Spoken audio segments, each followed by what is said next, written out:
Welcome to the cross in the desert, speaking hope and freedom to Iran. My name is Randy L. Noble, and so very glad that you've taken this time to watch this program. On our last program, we looked at some very graphic images of the 2009 presidential election in Iran. That election was marked by much bloodshed and violence in the streets, protesting what Iranians believed was a very corrupt election, as Ahmadinejad was re-elected now and became the president of Iran in a second term. And in the images of that bloodshed, the cause for freedom, a very young Iranian woman, a very beautiful young and innocent Iranian woman named Neda Soltan, was gunned down in the streets of Tehran. And a cell phone video captured her bloody last moments of life. And because of that, she became a symbol of hope and freedom to Iran.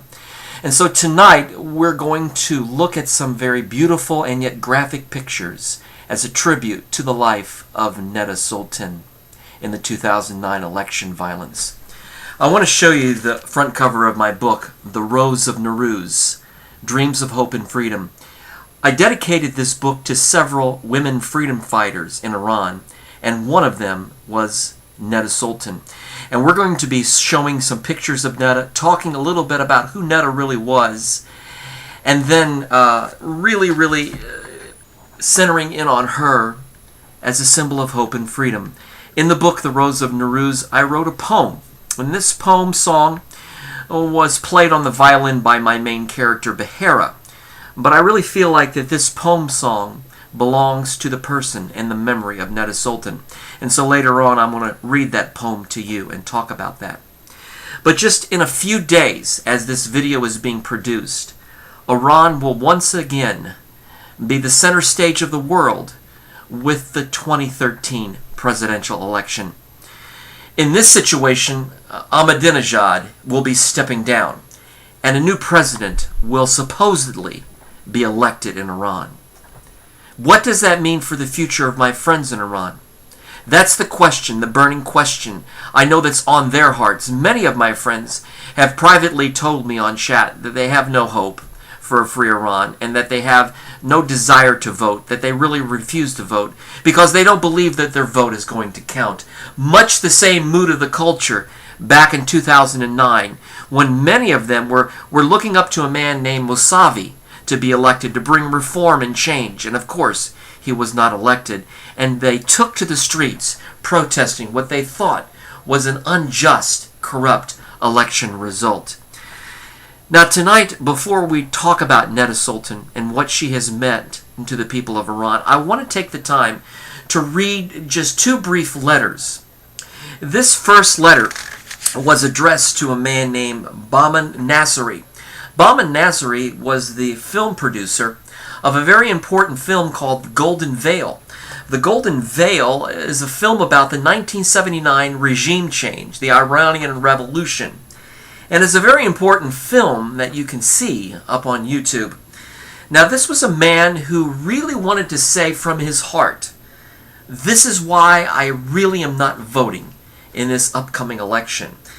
Now, Farhad addressed this letter to Dear Mr. Nasseri, and I thank Bahman Nasseri for allowing me to read this letter that was sent to him. He says, Dear Mr. Nasseri, as you have often said, a picture is worth 1,000 words.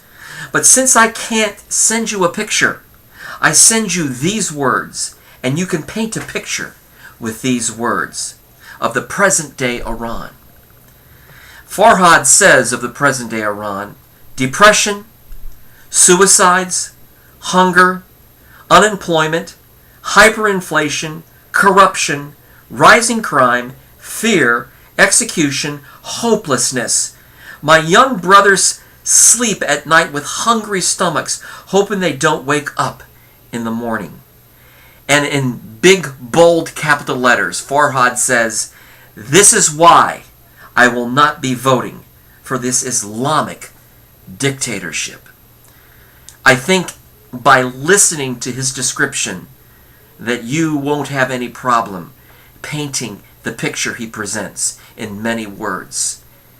It's a scene of hopelessness Many of my friends, when I've talked to them online, have talked of committing suicide because they feel as though the oppression and fear in Iran will never change.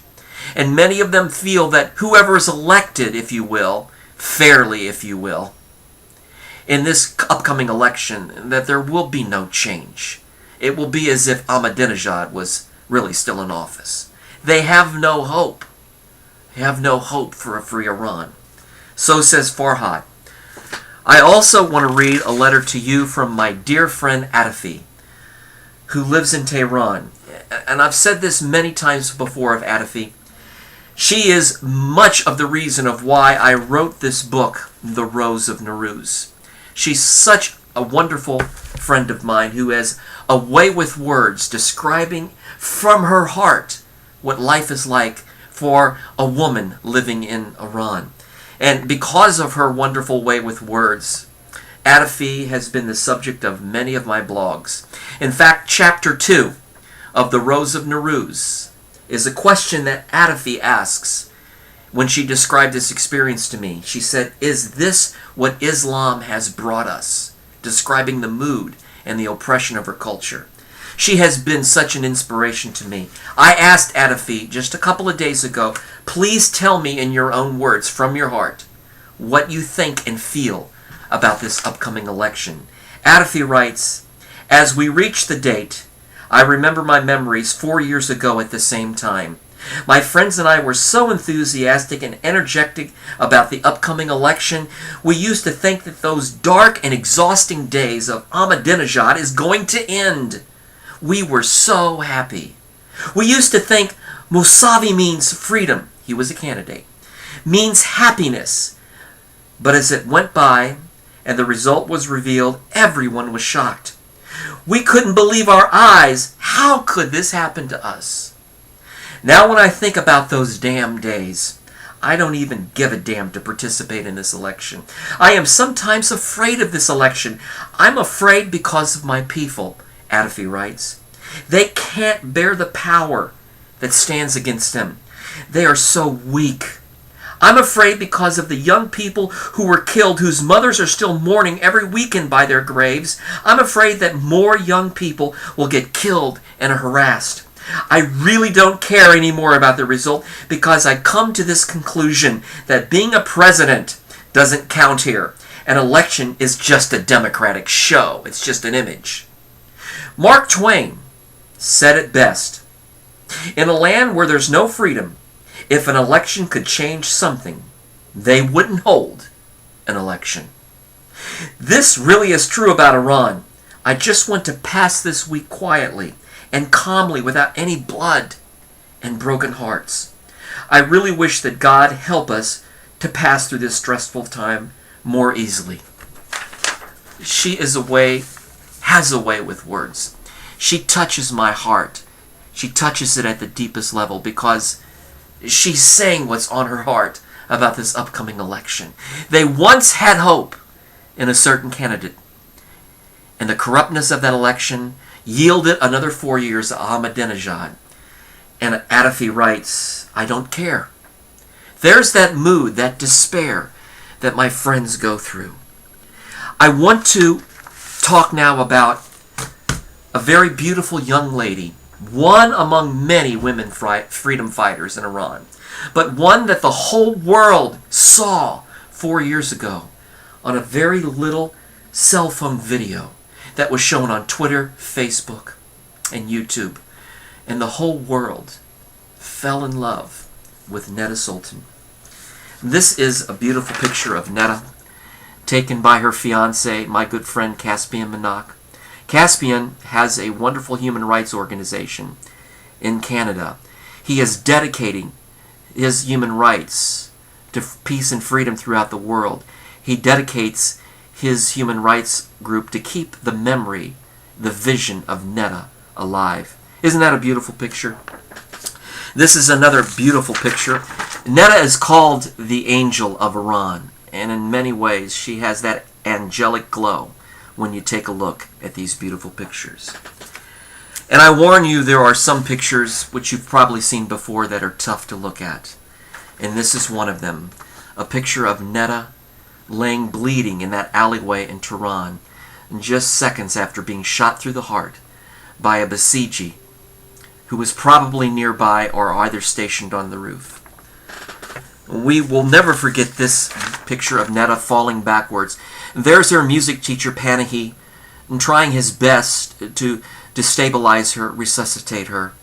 Panahi was her friend, her music teacher with her that day, Hamid Panahi. And this is a very difficult one for me to show. It's an up-close image of Neda. And there she is laying.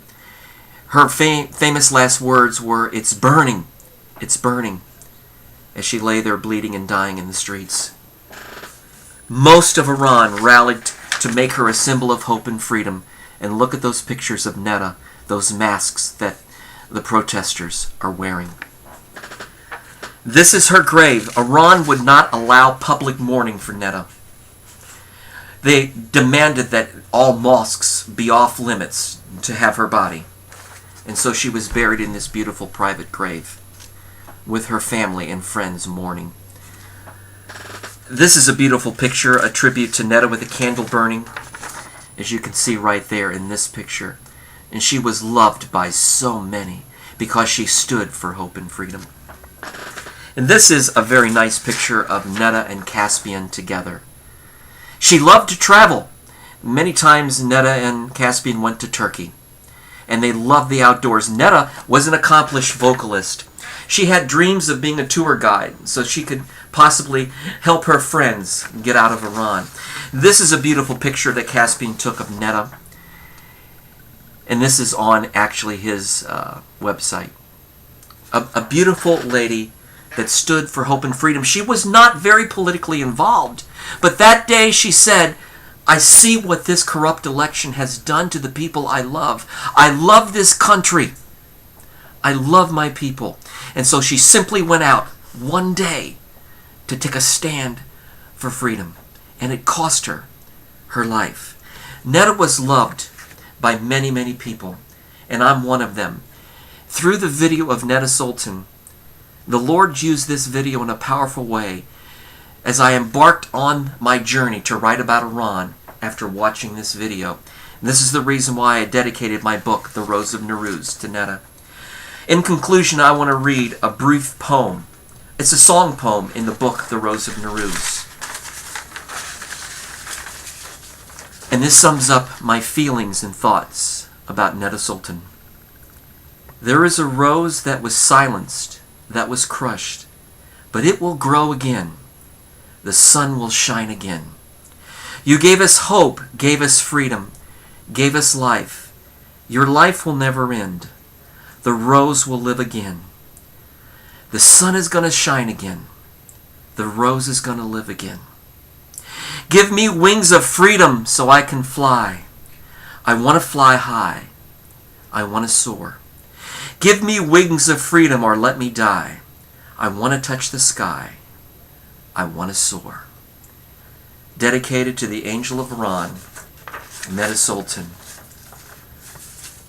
This is a very, very passionate show for me because of the way that Neda touched my life.